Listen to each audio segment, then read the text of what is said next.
Hi, today I wanted to talk to you about Japan and quantitative easing.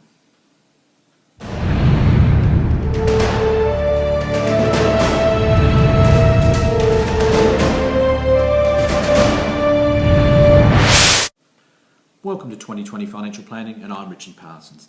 As I mentioned before, I wanted to talk to you today about Japan and quantitative easing. What does quantitative easing mean? Well, it effectively means the Japanese are going to be pumping cash into the financial system.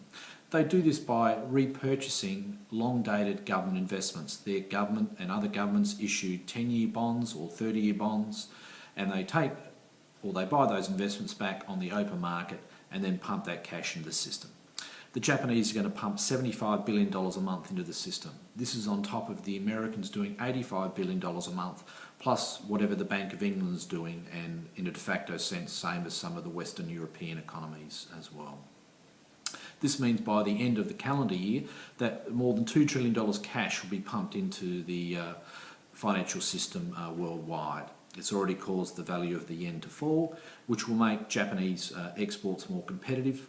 The Japanese government is targeting a 2% inflation rate. That's right, targeting a 2% inflation rate. Japan over the last 15 to 20 years has suffered through many recessions and has actually suffers from deflation, which means prices have been falling year on, year out. What does that mean to you, or what does that mean to Australia? Well, look, Japan is the world's third largest economy, and they are actually our second largest buyer of our goods. They actually buy something like 17% of our exports compared to the Chinese 25% or the Americans 5%. So if the Japanese economy did improve, that could be good for Australia and take up some of the slack of potentially falling mining sales to the Chinese. Pumping money into the financial system will also probably find its way into risk or more riskier assets, being share of property markets, given that the level of interest rates internationally are exceedingly low. In fact, Japanese government bonds are trading at less than 1%, and US government bonds are trading around about 1.6%. Our own government bonds here are trading at just above 3% for 10-year investments. Next week is the Reserve Bank board meeting again, so they may be cutting interest rates. We'll just have to wait and see.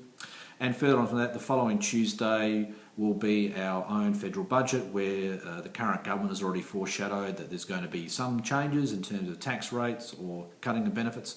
We'll just have to wait and see. My next video will be about the federal budget, so look forward to seeing that probably on the Wednesday after the federal budget. In the meantime, if you've got any questions, please feel free to contact me via email on that, and don't forget, hit the subscribe button on the YouTube channel, or come back to me through our various multimedia sites, being our website or LinkedIn, Twitter or Facebook. Bye for now.